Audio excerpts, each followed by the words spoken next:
Hi Virgo, welcome back to the Astrology 33 channel. This is your February 2021 tarot reading. Thanks to those of you who've liked, viewed, shared, subscribed, and donated to the channel. I appreciate all of that. For those of you interested in booking a personal reading with me, just check out the description of the video for more details there.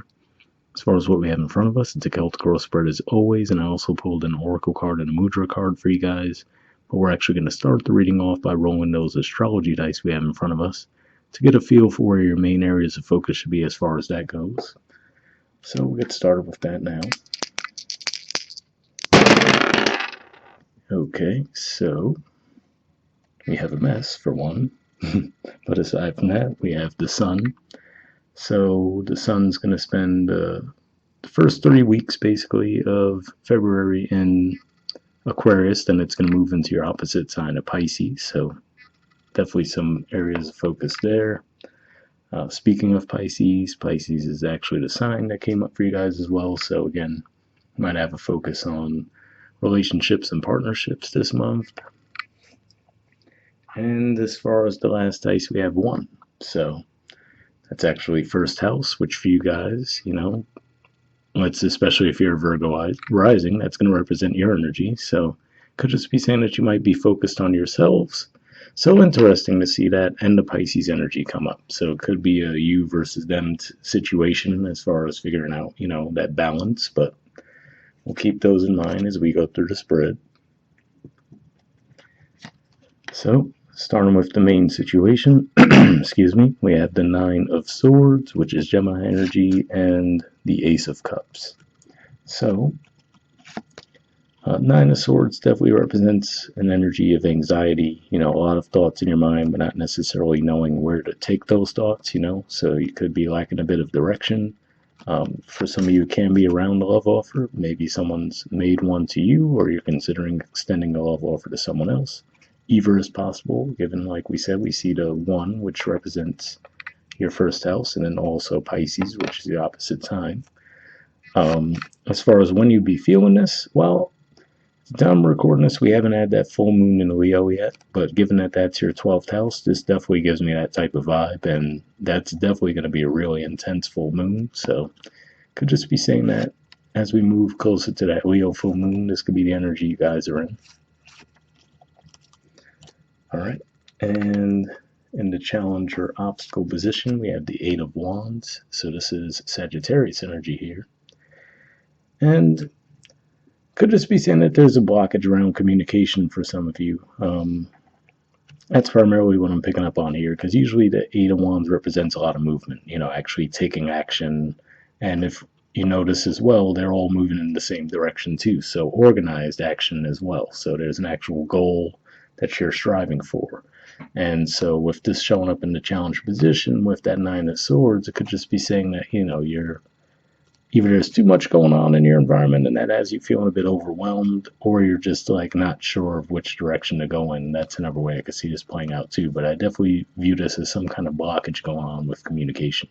So either there's too much coming in and it's overwhelming you, or you're not sure how to direct your communication. Either which makes perfect sense given that we will have that Mercury retrograde energy for the first few weeks of February, and then even after that, the shadow period will be starting after that.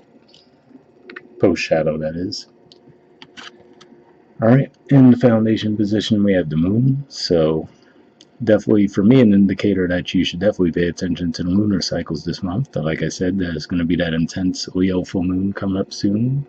So for those of you who do watch this physically in February, it would have basically already happened, but I see that as a pivotal point for you guys this month.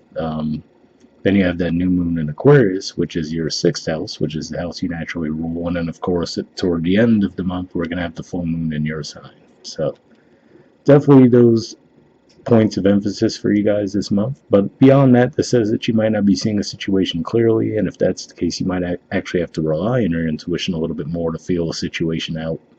And if you can navigate that Leo full moon, that might be helpful. But like I said, trust me, it's going to be pretty intense. So if things seem a little out of whack, that's, nothing you could do about it. But in the past position, we have the Queen of Swords, which is Libra energy, and the Knight of Swords, which is Gemini energy. So again, you can almost see an imbalance here too, right? Like this would be the cool, calm, collective energy, and then this one's the not so much, right? A bit more scattered. But this card seems to always pop up when we have actual Mercury retrograde situations going on. So for some of you, this could even point to when we had that Mercury retrograde in Scorpio season when it actually went back into Libra for a little bit. So given that we do see those two energies there, so whatever this is, it might be you revisiting a situation from that time. If you wanted to think of a timeline there, I think that was around early November when it went back into Libra, if I'm not mistaken. So could be pointing to that. But beyond that, it could just be saying that, you and another person might have drastically different approaches to things, moving at different speeds. So, like I was saying there, where it felt like you might be a bit overwhelmed, that could be a possibility as well. Because if we look at those two energies, they look very different, right? Even though they're the same element. Um, see what else comes to mind with this. Yeah, it's pretty much what I'm picking up on there. So it could either be you, these could both be your energy, or you and another person. But definitely looks like a mismatch of energies there. So understandable if that's you, right? On the one hand, you're ready to just shoot forward, and the next, you're really trying to weigh the pros and cons. So, or again, if that's you and another person. Either way, we could see how that could lead to that Nine of Swords type energy. In the present position, we have the Queen of Wands. So this is actually Aries energy here. And of course, for a huge chunk of 2020, we had Mars in this house for you guys, which is your 8th house. But here I see this as saying that, you actually might be feeling a bit more confident. The confidence for you guys might slowly start to grow as you get out of that Nine of Swords energy, which is a positive thing. But it still might be on a more subconscious, deeper level, since for you guys, Aries energy is your 8th house. So it might not be out front, like an open, brash type of confidence, but it might be one of those things where, beneath the surface, you're finally integrating what your next moves are going to be and feeling a bit more sure of yourselves around that. All right. In the near future position, we have the Ten of Swords. So, usually not an ideal energy to see. This is Gemini energy again, by the way. But what I'm seeing with this primarily, seeing that we saw the Nine of Swords, and now we do get that progression to the 10, for the majority of you, I feel like this is going to be more of a positive, which is to say that I almost see this as tied into what I was saying with the Queen of Wands energy there, which is to say that if you have been stuck in your head for a while, it looks like you're finally moving out of that. Whatever this thought process has been, or if you were feeling bombarded, whatever the case may be, it looks like you're going to be coming out of that. And again, like I said, that might just be another indicator that you might just need to try to ride out that Leo full moon. It might be somewhat intense energy. And then after that, you might feel the energy start to settle a little bit from there. For some of you, this can be around a career thing too. So maybe you have a career situation where you might just be getting overwhelmed with that and possibly be considering leaving that behind.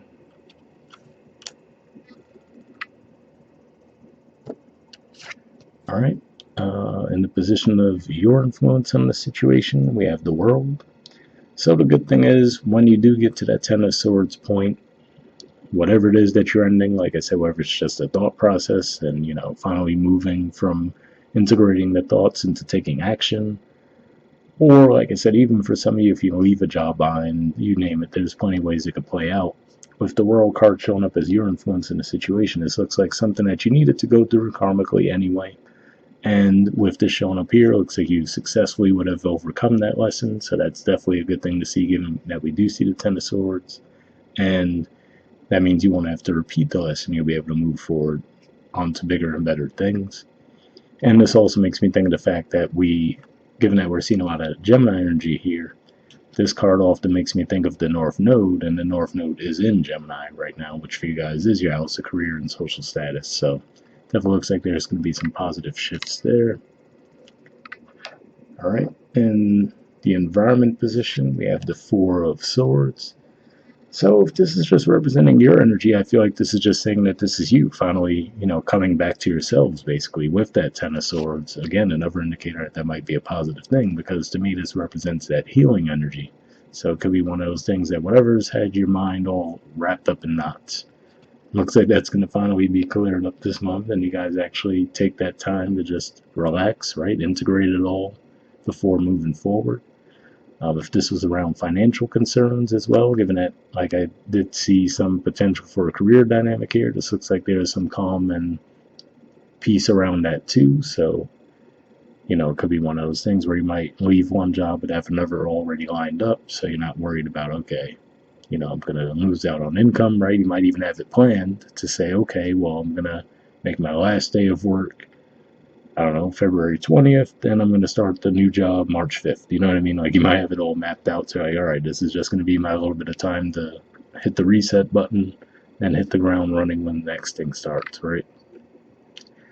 If this is around someone else, could just represent that someone in your environment could be going through a bit of healing as well. This is the card that comes after the Three of Swords, so obviously there could have been a disappointment there, but this looks like someone actually taking the time to, the healthy process to actually heal, basically. All right. In the hopes or fears position, we have Judgment. So, I could really see this as almost a 50-50 split for some of you. Some of you might just be leaving something behind and be so happy to do so that you're hoping it doesn't come back around, which, if that's the case, given that we do see the World card, that's the, next card after Judgment, I feel like it's saying you don't have to worry about that coming back around again. Once you shut the door on that, it should be good.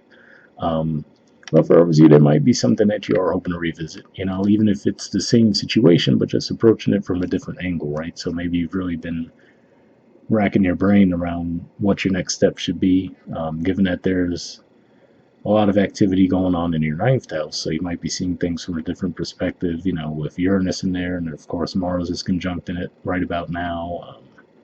Gonna have that square from Saturn with Uranus for pretty much the entire year. So, you could just be looking at things from a different angle, different perspective, and, actually that might help you move forward in situations as well. And I do have to say, at the bottom of the deck, we have the Death card. So, to me, those are both Scorpio energies. This is the Death side, this is the Rebirth side. So, keeping in mind that for you guys, Scorpio represents your third house communication, it could be reevaluating the ways in which you do communicate. So that could be what that's about too, and that could be why we're seeing so much Gemini energy there, given that they're the natural rulers of the third house communication. And in the outcome position, we have the Six of Swords. So again, another indicator of peace, right? This is Aquarius energy here too, so it could just be saying that, just through Aquarius season, as we progress through that might be where you actually get that calm, that peace. And the good thing here is to see as well, given that we have the Four of Swords and then we jump to the Six, to me that's another indicator that you guys probably did integrate whatever lessons you did need to learn, because, of course, in between those two is the Five of Swords, and to me that's a card that definitely indicates that someone didn't take the time to properly heal and is just going to keep repeating the cycle.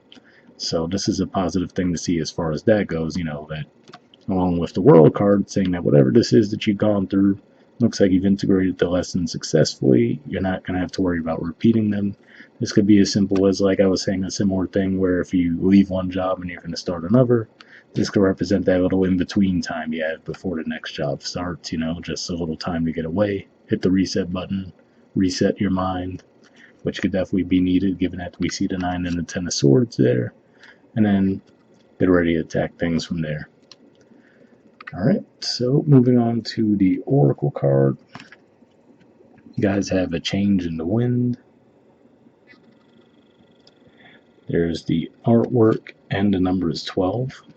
So, makes me think of the Hangman, given that that's the 12 also. And that's Pisces energy for me. We did see the Pisces energy there. So again, I'm getting the feeling of you guys just looking at things from a different perspective, but we'll see what it says.